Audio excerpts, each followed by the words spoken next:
India ki Prime Minister, Manipur ki CM amadi Home Minister, makhoi sing se loina kuki ki pocketa sangaga leira mazani. Delhi ki jantar mantar da angang mayam na law bodo kari kino Central Force mayam sangai bodo kai to bai sangai no Manipur sida chiang tanga laga moi mayam na Manipur se thi phaijalam na ba kausala iro. Laiba Central Force mayam na Manipur se thi phaijalam na ba kausala ira ba. Kuki sing na mayam yam na pen da ba wafam ama ko. Haujik ising chawre na mayam so loi taramani adu Meitei ki khun ani da kariguma am hauna mateng pangba lakte aduga aikhoi Meitei di ni basu ikai amadi ni basu hainade aduna aikhoi ni basu chalude aikhoi thakna ba ising phawba leite ising chawba gi maram oibadagi mai su leitabina ising thakna ba phaw leite aduki mati awa phim da lei makhoi gi di makhoi mayang sing gi di amana mateng pangtau tau tau sanai sen chawba senjaw paibe mayam am su karor gi mateng pang khare amadi achoba content creator sing na su achoba mayam mateng pangi adubu aikhoi gi Meitei khun ani khun amadana ising khara kangthare amadana ising hujibaw khwang bhaw leiri hairi ko asugomba mafam singdida akhoina angama mateng khajatang pangminasi Meitei singi oiba khun singduda aikhoi hayeng nongnini sigi manongda mateng khajatang pangba chacha gena khalli aduna mayamna angama mateng khajatang pangbiu sen oina paisa oina chanaba thaknaba oina phiron oina anatraga haidak langdak detol gomba aduna tra angang sing chanaba biscuit megi angamba mawongda mateng pangbiu akhoina chator basida saruk yaminasy aduga sen oina mateng pangbiba singnasu mateng pangbiwaina mayamdagi mateng nijari ko awaba se asibu kauri awaba ising chawbada mioi kaya ama sire base mayam jo khangi ko amuk phana ising chawdo mafam da ising chawbani adubu mayam gi di loina mateng angam mateng pangjan gare ekhoi Meitei gi khunani sigadi karigumba ama bhaw mateng laktri ngasi phaw haibase asi tabadagi aina aigi ibai amaga amadi aigi inaunu pi haiba tare man meidula mahak se sangai restaurant gi owner ni adu wai sanai damaina khoi anihum se numit nini humni gi manung de khoi chatnaba thaurang taujari aduna mayam angam mateng pangbi khungang ani mateng pangbai se lupalak anihum changdori bani adu huji ki oine senpham leitri mayam ni mateng tauraga akhoi chattori bani mayam angam thakta mateng pangbiaba khajitang haijage ko isnaw mayam Assam da huji ising chawre mayam so loina taramani ko yamna aruba phibam da leire Meitei gi khun ani da karigumba amphau mateng pangba changakte ba wafam aingonda yorae aduga aina Delhi chatluge haina donation ama thadabada mayamna so mateng pangbire lupa lising tara mari khare hene ona mateng lai Delhi se chatlaudra bani ne onda leiba senpham se mayam gi senpham ni aduna haiba senpham do aina su ising chawba da awa ana nangi bai chinaw singna mateng pangjarage aina khalle aduna mayam dagi aina lawjare ba senpham do mayam da muka sinajarage khanjari aduga chinaw mayam aikhoi Meitei de mengonda ni basu ikai bani mionda thoga hai basu ikai ko haiba Meitei gi khunani sida ngasi yo bawda kanaguma ama sanga ga mateng pangaktri ato pampham singdadi aso ina khunba kaya amadi content creator aso mayam ama laga angam mateng pange makhoi singdi loina mateng phangi adubo aikhoi gi Meitei khun ani dudi mateng phangdiri mateng ama phau phangde aina haire ko ising su hoji phau khwang yo phau ising leiri khunamani na mapha amani na di ising handare be opham jo haire adubo makhoi na su thoga mateng ni rude makhoi de su mateng lakte makhoi yamna ware be opham aingonda hairakpadagi aina aigi inaw nupi ama lei hojai balhandar hari bampham do da sangai restaurant hangi adugi mapu owner nupi aduda aina phone tawre aigi inaw nupi midula hairaga su khangna bani maga su wai sanare magi su mache sipsagar da yamna mata sana leirambadagi mana su haire iche yamna chumba wafamni haire mafam duda mateng pangba kanasu changbirakte bagi pause aina su lawre iche aisu angama mateng pangjarake na aigi inaw nupi midula na su haire e ko aduga makhatan aigi ibai ama Udaipur da lei haire ibai duda su aina wari sanare ibai masamaksu sipsagar chatpada yaugani haina aingonda haire aduga nupa masa college tagi akhoi hojai college tagi angang animda su aina haire adumaina aina ngarang na handai haire program se sinbadagi nongini gi matungda akhoina mateng pangmuse chatlagi aina khanjare aduna ichinaw mayamna ngase aina haijari base mayamna angama mateng pangbiu cheng sak phiron amadi senpham gi oina magi angamba thakta mateng pangbiu haina aduga maru oina phiron mateng pangpa matamda amanba phi pangbidaba ahanba yamna maman tangma natrabasu lupa chani chahumda phangba phiron mem ama leiko adumaina angang singi ahangi nupa masagi nupi masagi adumaina mateng pangbiu angang singi sana mathangna megi gumba biscuit gumba mateng pangbasu yani thawoina mateng pangbirasu angamba thawoi gara cheng oi gara hawai oi gara paisa oi gara biscuit oi gara aduna tana aikoina fasted box fasted akoi gi hidak langda kharasu mateng pange khali mayamna angamba thakta mateng pangbiu hujik ising se kangthabagi matungda ataisu hena ising je kangtharakpada lainangumba deidi phattaba kaya ama changjalakpa ana hena kalaktoribani amot ekai kaya ama helaktoribani mafam aduda yum haibase huji khangdrabani khun kaya ama takhaira pukhrabani asumaina waraba taraba tanjasida akoina mateng pangma changchan minadradi kanana mateng pangani maitai aikhoidi mingonde nibasu ikai ko aduna maitai gi khun ani mateng phangdebase aikoina changjallaga aikoina mateng pangba chatsage khanbasida mayamna angama mateng pangbiu khun ani haibase jumnak chani chahumni jumnak chani chahum do thungnama mateng pangpase lupa lak ani hum changani chinaw mayam alikpada lupa lak amadi hena changani aduna mayamna angama mateng pangbi wafam je si haijage aduga chinaw mayamna pangbirakpa delhi chatpada aibu ibung amana su phajana mateng pangbirei aduma senpham ni dusu ai laukthok charake aduga delhi chanabagi engonda leikhiba senpham do aigi sen oidabani na aina kari tawsige delhi su chatrabani na aina khanbadagi aina mo ising chawbasida mateng pangjanbana phagadra aina khanbadagi ngarang nahan wari sanabada engonda mateng pangbirapa yi inaun pi midula bo haningai tan thagab phongdok chari amadi aigi ibayama udaipurdagi lei adu aheng video da loi thagat charake adubu su haningai tan thagab phongdok chari aduga hojik aina mayamdagi mateng nijari akoina chatribase mayam gi tengbana ni mayam na angamba tengbang pibiu haibo pham je si haijage aduga cheng chak hawai chengwai angamba mateng pangbiu asid loina ekoi accept tawjari aduga malem da thungna leiba maitai singna apun boina mateng khasitang pangbiu awabada awaba sede aside hena awaba leitrabra akang ma pham machet ama bhaw leitramni isingna thumaga leiba mafam yum kai amata pham rang khangdre hojik siraga miyoi kya ama tawkhat ei hairi u khong wa khong da pallaga leiramba asiba kaya ama yamna nungai ta phibam ni chinaw mayam thawai basu kanbang hoda matamduga firon charon posai nungsai paisa lupa kanana kandori bano hojik chana ba thakna bhauna leite aduna mayam angama mateng pangbiu thakna ba ising su leite haiba sungba pau kaya ama tai aduna thagachari mayam dagi mateng nijari mayam angama mateng pangbira kane bagi thajaba su thamjari isinaw mayam asam da huji ising chawre mayam so loina taramani ko yamna aruba phibam da leire maitei gi khun ani da karigumba am bhaw mateng pangba changakte ba pham aingonda yorae aduga aina delhi chatluge haina donation ama thadabada mayamna su mateng pangbire lupa lising tara mari khare hene ona mateng lai delhi se chathodra bani ne onda leiba senpham se mayam gi senpham ni aduna hariba senpham do aina su ising chawba da awa ana nangi bai chinaw singna mateng pangjarage aina khalle aduna mayam dagi aina lawjare ba senpham do mayam da muka sinajarage khanjari aduga chinaw mayam aikhoi maitai de mengonda ni basu ikai bani mionda thoga hai basu ikai ko haiba maitai gi khunani sida ngasi yo bawda kana gumba ama sanga ga mateng pangaktri ato pampham singdadi aso ba ina khunba kaya ama amadi content creator aso ba maya ama laga angam mateng pange makhoi singdi loina mateng phangi adubo aikhoi gi maitai khun ani dudi mateng phangdiri mateng ama phau phangde aina haire iko ising su hoji phau khwang yo phau ising leiri khun amani na mafam amani na di ising handare abe ofam zo haire adubo makhoina su thoga mateng ni rude makhoida su mateng lakte makhoi yamna ware abe ofam engonda hairakpadagi aina aigi inaw nupi ama lei hojai balhandar hari mafam do da sangai restaurant hangi adugi mapu owner nupi aduda aina phone tawre aigi inaw nupi midula hairaga su khangnabani maga su wai sanare magi su mache sipsagarda yamna mata sana leirambadagi mana su haire iche yamna chumba wafamni haire mafam duda mateng pangba kanasu changbirakte bagi pause aina su lore iche aisu angama mateng pangjarake na aigi inaw nupi midula na su haire eko aduga makhatan aigi ibai ama udaipur da lei haire ibai duda su aina wari sanare ibai masamaksu sipsagar chatpada yaugani haina engonda haire aduga nupa masa college tagi akhoi hojai college tagi angang ani amda su aina haire adumaina aina ngarang na handai haire program se sinbadagi nongini gi matungda akhoina mateng pangmuse chalage aina khanjare aduna ichinaw mayamna ngase aina haijari base mayamna angama mateng pangbiu cheng sak phiron amadi senpham gi oina magi angamba thakta mateng pangbiu haina aduga maru oina phiron mateng pangpa matamda amanba phi pangbidaba ahanba yamna maman tangma natraba sulpa chani chahumda phangba phiron mem ama leiko adumaina angang singi ahangi nupa masagi nupi masagi adumaina mateng pangbiu angang singi sana bathangna ba megi gumba biscuit gumba mateng pangba su yani thawoina mateng pangbira su angamba thawoi cheng oigera hawai oigera paisa oigera biscuit oigera aduna tana aikoina fasted box fasted akoi gi hidak langda khar su mateng pange khali mayamna angamba thakta mateng pangbiu hujik ising se kangthabagi matungda atai su hena ising je kangtharakpada lainangumba deidi phattaba kaya ama changjalakpa ana yek hena kalaktoribani amot eke kaya ama helaktoribani mafam aduda yum haibase hujik khangdrabani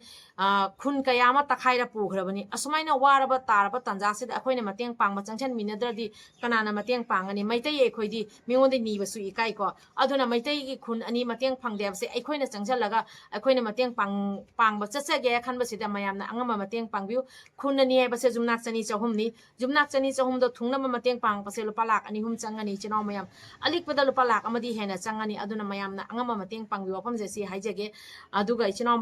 mayamna pangbirakpa delhi chatpada aibu ibung amana su phajana mateng pangbirei aduma senpham dingdusu ai laukthokcharake aduga delhi chanabagi engonda leikiba senpham do aigi sen oidabani na aina kari tawsige delhi su chatrabani na aina khanbadagi aina mo ising chawbasida mateng pangjanmana phagadra aina khanbadagi ngarang nahan wari sanabada engonda mateng pangbirapa igi inaun pi midula bo haningai tan thagap phongdokchari amadi aigi ibayama udaipurdagi lei adu aheng video da loi thagacharake adubu su haningai tan thagap phongdokchari aduga hojik aina mayamdagi mateng nijari akoina chatribase mayamgi tengbana ni mayamna angamba tengbang pibiu haibo wafam jesi haijage aduga cheng chak hawai chengwai angamba mateng pangbiu asi loina ekoi accept tawjari aduga malem da thungna leiriba maitai singna apun boina mateng khasitang pangbiu awabada awaba ese asidi hena awaba leitrabra akang ma mafam machet ama bhaw leitramni isingna thumaga leiba mafam yum kai amata mafam rang khangdre hojik siraga miyoi kya ama tawkhat ai hairi u khong wa khong da pallaga leiramba asiba kaya ama yamna nungai ta phibam ni chinaw mayam thawai baso kanbang hoda matamduga firon charon posai nungsai paisa lupa kanana kandori bano hojik chana ba thakna bhauna leite aduna mayam angama mateng pangbiu thakna ba ising su leite haiba sungba pau kaya ama tai aduna thagachari mayam dagi mateng nijari mayam angama mateng pangbirakane bagi thajaba su thamjari mateng pangbirakpa kharagi ming lauthokcharake lising manga ama mateng pangbirai hairiba lising manga mateng pangbirakpase maming matha kariso hapakte aina message toba matamda hairi ado aikoi mioi begi oina mateng pangpani isana delhi chakani haibaduda delhi chatpa matamda asina karigumba ama mateng oino haina adugi hama maktada thagapa phongdokchari aduba mayamgi senpham nina engoda lakpani na ina mayamda mo khangal lakpani aduga muka mayamda haijagada wafam amana ko ngasi ina lauthokchadoriba senpham se delhi chatpada mateng pangbirakpa senpham ga loina na ngarang nahan ising chawbagi matang da so mateng pangbirakpa lupa lising ahum rom engonda mateng lae adugi senpham da so ahamba gena lauthokcharake aduga makhatana mayamna mateng pangbirakna ba mayamda mukasu mayamdagi mateng nijari hoji ising chawribase adugi matik phibam soi hairiba maitai khunani sida kanagumba amadagi mateng amwa phangde hairakpadagi maitai di mayamda thuaga aikhoidi haibasu ikaibani na haide maitai di nibasu hainade na hairakpani na aikhoina muk khunani se changjange na khalli aduna aingonda delhi chatpada pangiba mateng siga punjalaga ai amuk chacharga dori ado mateng pangiba singdugi ming lauthokcharage paunam merina lupa chamnga mateng pangbirai thoiba thongam lupa chamnga mateng pangbirai leichongbam kisorna lupa chamnga mateng pangbirai gulapi sing lupa lising ama mateng pangbirai aduga inaw lupa chamnga mateng pangbirai irungbam tonna lupa lising ama mateng pangbirai aduga Padmavati Kongjengbamna lupa lising ama mateng pangbirai Bharate Devi akhoi hojai degi akhoi Udaipurdagi ni sorry Nandapurdagi ni akhoi ga laiminaba lupa chamnga mateng pangbirai asema ahambagi na mateng pangmani su hairei ko aduga Singha Priyankana lupa chani mateng pangbirai Surja Elangbam lupa chama mateng pangbirai Purnima Leisangthem lupa chama mateng pangbirai aduga Okendro nasu lupa chama mateng pangbirai Rajkumar Chauba lupa chani mateng pangbirai Kangujam Srinivas lupa chani mateng pangbirai Okram Bobita lupa chama mateng pangbirai Bobi Yumnam na lupa chani mateng pangbirai Mimi Sanasam lupa chama mateng pangbirai aduga Leisangthem Radhamohan lupa chahum mateng pangbirai aduga asumaina sum mateng lupa khara angama mateng pangbirai punamakse ai amako mathang namo pathokcharake ado mayam hairiba ising ichawse akhoi maitegi khunani se ama bhavna mateng lakte haibadi akhoi mateng se pangwa changjage na khanjabani ado maitei khunani haibase jumnak chani chahumdi oidrobani aduna mayamna angamba mateng khajitang pangbiu hai mamang su haijagare cheng oiraga su फिरोन ओइरगसु चानब थक्नब ओइरगसु इसिंग ओइरगसु अंगम अंगम थाक्ता मतेंग पांगबिउ तौतब फिरोन से अहन बोइने मतेंग पांगबिउ अतांग नत्रगसु लुपा चनी पिबा चहुम पिबा सुमाइना लोइ फिरोन लेबनिको अहन लोनगी ओइबसु अंगांग सिंगी ओइबसु अदुमाइना मतेंग पांगबिउ अदुगा हिदाक लांगदाक first aid box अदैदी अखोय Dettol गुम्बा अदगैदी हुजि हिदाक लांगदाक गुम्बा जुमुसु मतेंग पांगे खाली अदुगुम्बै मतेंग पांगबिरकबसु मयाम मतेंग पांगबिउना मयामदगी मतेंग निजरी अवाबा हाइबसे असिदे हेना अवाबा लेते चिनाव मयाम इसिंगना थल्लबा मफम अकंग बाइबसे मसेना भाव लेबा नते साक से क्रम मतमदा फजना चाबा फंगदोरिबना मफम दुदा को चेंबा खरा चारागा लेलिबनी बिस्किट खरा चारागा लेलिबनी अदुगा इसिंगना थल्लबा मफम सिदा मयामना अयांगमा मतमना मतेंग पांगबिउना मयामदगी मतेंग नि हौजिंग नमु करी हाइदोरिबा सेक्युरिटी फोर्स यावना यावना स्टेट फोर्स यावना यावना नागाई चावसिंगी पुरकपा पोट कुकी सिंगना लंबीदगी मुल्लिबने अब थल्लगा पुलिस की ममांगदा फोर्सिंगी सेंट्रल फोर्सिंगी ममांगदा अदु अरगे सेंट्रल फोर्स ना कुकीना मैतै की मथक्ता लंदाबा नागागी मथक्ता लंदाबदा खामनबगी तमक्तनी आइना पुसलई अब अदु इदि चंगैबा सेंट्रल फोर्सिंग दो करी तौरीगे अंधोकनसु इकाइबा खंगदेदा अखोय मणिपुर सरकार से अंधोकनसु इकाइबा खंगदेदा मणिपुर सिदा कुकी सिंगना असुग यामना आइन काइबा थबक तौरीबसे असिदा चपचाबा एक्शन लोखटपा ngamdeaba अदो अखोय प्रजा अखोय कै तौसी हाइनोबा प्रजा अखोयना हुजि खंगना लेरिबनी लेरिबा सरकार सिदी सेंट्रल गवर्नमेंट की जका ngairega लेरे सेंट्रल गवर्नमेंट सिना कैदौरी मणिपुर से तुमनबा सीगरसन वाइबगी मतो मोंगदो उसनदबा साना चाही मरी चुप्पा केम तौदेबा अदुदी अखोय हुजि कैदौदोरी क्याम कुइना सुम सुमाइना लाउरगा खोलाउसे लाउरगा लेइदोरी बनाबा खोलाउ लाउरगा लेइरगा सुम यारब्राबा इकाइबा खंगदेबा सेंट्रल अखोय की सेंट्रल गवर्नमेंट ओइगेरा स्टेट गवर्नमेंट ओइगेरा इकाइबा खंगदेबा से अखोय खंगबनेबा अदु ओइरगदि अखोय कैदौगनी कैदौबगी चंगैनो सिक्युरिटी फोर्स म्याम से मणिपुर मनुंगदा कैदौबगी पुसलइबनोबा हा कुकी सिंगना लंदारिबा असुगुम्बा कुकी टेरोरिस्ट सिंगसिगी मथक्ता एक्शन लखटपगी चंगैरा नत्र कुकी टेरोरिस्ट सिंगना लंदाबदा सपोर्ट तौनबिगी चंगैरब्राबा अदुदा सिक्युरिटी फोर्स स्टेट फोर्स लेना करमाइना कुकी सिंगना पोट से लाइबनोबा अदुगी मतुंग ताबदा हुजिक हाइगदबो वाफमना को कुकी सिंगना लेरिबा सरकार से पॉकेट हापसन बदुमाइना तौरगा लेइरेबा अखोयगी सीएम ओइगेरा एमएलए ओइगेरा मिनिस्टर ओइगेरा लोइना कुकी की पॉकेट मनुंग लेइबा दुमाइना पावर हम फुदोकपा ngamदेबा अदुमाइना सेम टू सेम चंगैबा सिक्युरिटी फोर्स सिंगसु कुकी की पॉकेट लोइना लेइबा दुमाइना को कुकीना फमु है फंबा हगलो है हगटपा कुकीना नोंमै कापे उदे कुकीना पोसै लाए उदे मणिपुर से पोसै तांगनबा लाइरो मणिपुर सिदा कैदोबगी चंगैबनोबा असि हाइमनदना अखोयदी तल्ले वा ngangningdare अखोयदी वा ngangningdare असिदा अखोयगी सीएम ना मणिपुर की तमक्ता करम्बा करी एक्शन लोखलेगे ngasi सीएम फमगिबगी मतुंगदा कुकी सिंगी मथक्ता करम्बा करी अकनबा वारेप अमा लोखत खरगेबा नागा इचिनाउ सिंगी फैमिली तरुक तो जस्टिस पीरबरो फंगबरो जस्टिस अखोयगी अंगांग पिसक अनि हाटपदा चेनरबा मियोय सिंगदो फारबरो जिरीदगी नुपी पिकलिबा अंगांग सिंग पिकलिबा नुपा मसा अंदे सही यामलबा इमा सिंग फारगा मियो थिना ओला हाटखिबा मिहाटपा सिंगदो पुथोअबो कमल बाबू लेमा खोंगदगी मांगिबदो पुथोअबो सा तल्ले तुकच्चरे असुक यामनि काय खंगदबा सरकार ने ना अमा लैसलगा सिगी मखादा अखोय लैरिबसे अदुकि मतिक इकाय तुकच्चबम फावरी अखोय सिबु करमाइन तौरिबनो मणिपुर सरकार सिगी मनुंगदा करमाइन अखोय जे चल्लुरिबनो असुक मथौना यावदबा असुक यामना पावरलेस ओइरिबा सरकार असिबु सरकार पालेबगी करम्बा करी सरकार ना ngasi योबावदा राइट अमा पावर अमा पुथोकपा ngammingeaba असिदै हेना हाइनिंगाय लेतरेबा असिदै हेना अखोय तल्ले तुकच्चरेबा अखोयगी सरकार ने ना मयांग यमांगदा ताकपदा अखोय अदुकि मतिक तुकच्चरेबा करी हाइने अखोय हाइदोरिबनो हाइबम लेतरे अदुना अखोय हुजि कैदौदाय खोंजंग मथौ तारे हुजि चिनाव मयम अखोयना पामिबा पांदम अखोयना पामिबा पांदम से फंगद्रिबाव अखोयना चपचाबा खोंजंग अमा संचनबगी दरकार अमा याम साथीना ताबरा आइना खंजैबको अखोयना पामिबा पांदमदि कैनो मणिपुर सिदा इंग तप्पा तंदु लेताबा पुरकपा